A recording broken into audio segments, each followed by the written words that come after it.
नमस्कार स्टूडेंट्स, जसबीर रोबी के इस हिंदी चैनल पर आप सभी का हार्दिक स्वागत है। आज हम व्याकरण का विषय ले रहे हैं, अर्थ की दृष्टि से वाक्य भेद। तो चलिए आज हम इस व्याकरण के वीडियो में हम जानेंगे कि वाक्य किसे कहते हैं, वाक्य के अंग और अर्थ की दृष्टि से वाक्य के 8 भेद, ये आज हम करने वाले हैं। तो चलिए शुरू करते हैं वाक्य की परिभाषा से। वाक्य की परिभाषा शब्द समूह का वह सार्थक विन्यास जिससे अर्थ एवं भाव की पूर्ण सुस्पष्ट अभिव्यक्ति हो, वाक्य कहलाता है। अब यहाँ समझ लीजिए कि परिभाषा में क्या बात कही गई है। पहली बात है सार्थक विन्यास और दूसरी बात है अर्थ और भाव की पूर्ण सुस्पष्ट अभिव्यक्ति। यानी कि एक वाक्य जो है वो वाक्य कब बनेगा, जब वह सार्थक हो और जब उसके माध्यम से अर्थ और भाव की पूर्ण और सुस्पष्ट अभिव्यक्ति हो, यानी जो बात कही जा रही है वो हमें समझ में आए, उसका कुछ अर्थ हो। उदाहरण के तौर पर राम और श्याम बाज़ार गए हैं, ये हमें पूरी तरह से सूचना देता है कि राम और श्याम बाज़ार पहुंच गए हैं। दूसरा वाक्य देखें, अच्छे लेखक मधुमक्खियों की तरह संग्राहक होते हैं। अच्छे लेखक की बात की जा रही है कि वो मधुमक्खियों की तरह, जैसे मधुमक्खियाँ शहद का संग्रह करती हैं, इकट्ठा करती हैं, अच्छे लेखक भी उसी तरह अच्छे साहित्य का संग्रह करते हैं। एक और वाक्य देखेंगे, शिक्षा मनुष्य को मस्तिष्क तथा शरीर का उचित प्रयोग करना सिखाती है। यानी शिक्षा क्या सिखाती है मनुष्य को, उसके मस्तिष्क और शरीर का उचित उपयोग करना। तो ये तो थे वाक्य के उदाहरण। अब हम जानेंगे कि वाक्य के अंग क्या हैं। वाक्य के 2 अंग हैं, एक है उद्देश्य और एक है विधेय। आप अंग्रेज़ी में पढ़ते हैं जिन्हें आप सब्जेक्ट एंड प्रेडिकेट कहते हैं, वही उद्देश्य और विधेय हैं हिंदी में हमारे। उद्देश्य क्या है, वाक्य में जिसके बारे में कुछ कहा जाए वह उद्देश्य कहलाता है। यानी कि सब्जेक्ट, यानी जो करता है, जो कार्य कर रहा है, जिसके विषय में कुछ कहा जा रहा है। अब उसके विषय में क्या कहा गया है वो विधेय है। यानी अगर आप एक वाक्य में उद्देश्य को निकाल दें तो बाकी का अंश बच जाएगा, वो विधेय है। तो विधेय क्या है, उद्देश्य के विषय में जो कुछ कहा जाए वह विधेय है। उदाहरण के तौर पर हम यहाँ देखें, एक वाक्य है हमारे पास, रोहन किताब पढ़ रहा है।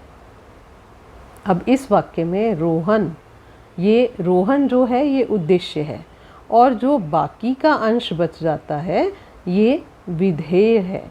किताब पढ़ रहा है विधेय है। तो अब हम जानेंगे कि अर्थ की दृष्टि से वाक्य के कितने भेद किए जाते हैं। अर्थ की दृष्टि से वाक्य के 8 भेद हैं। विधानवाचक वाक्य, निषेधवाचक वाक्य, प्रश्नवाचक वाक्य, आज्ञावाचक वाक्य, इच्छावाचक, संदेहवाचक वाक्य, विस्मय आदि बोधक वाक्य और संकेतवाचक वाक्य।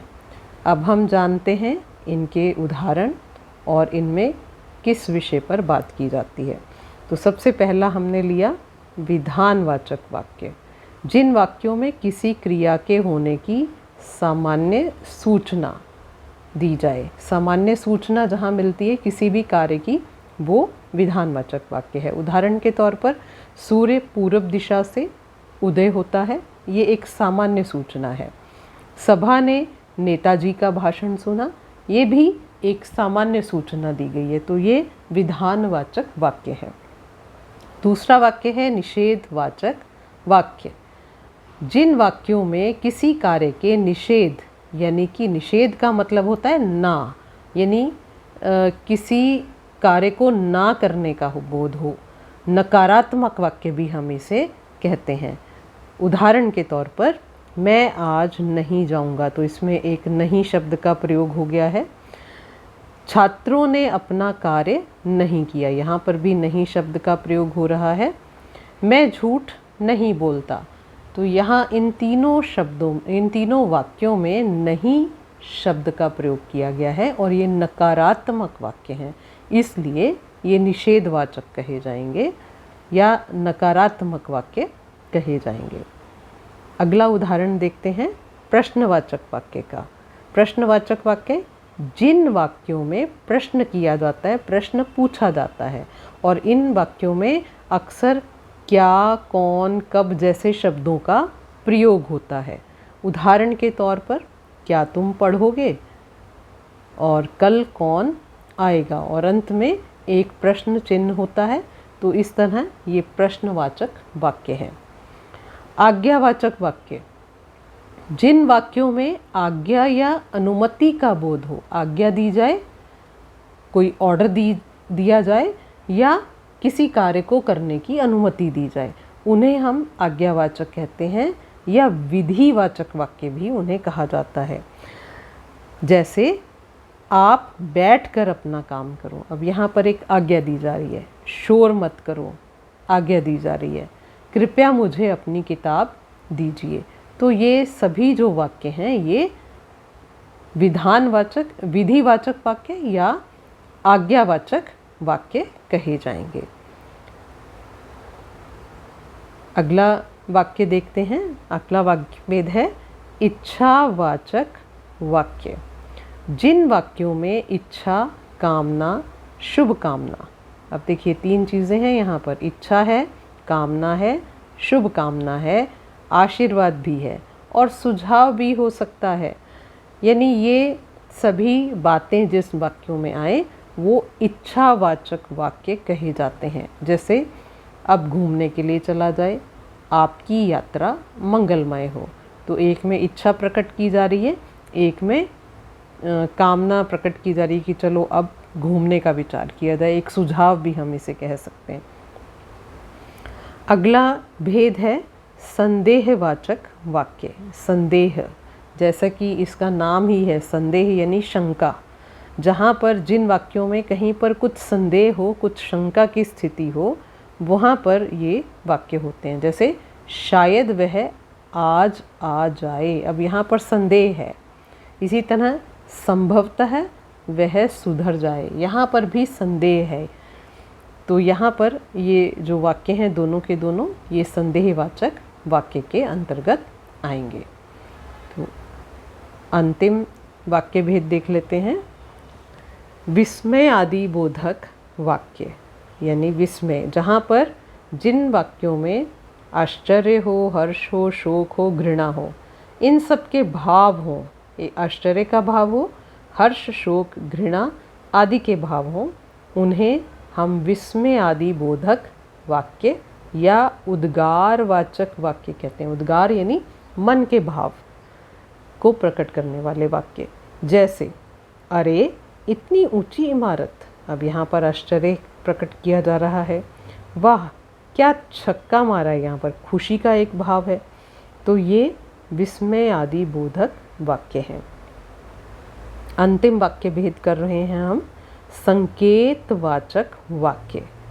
जिन वाक्यों में एक क्रिया का दूसरी क्रिया पर निर्भर होने का बोध होता है, यानी एक कार्य होगा तो दूसरा कार्य उसके होने के बाद संपन्न होगा, तो वहाँ पर कार्य और कारण संबंध होता है या एक शर्त रख दी जाती है कि ये होगा तो ये होगा।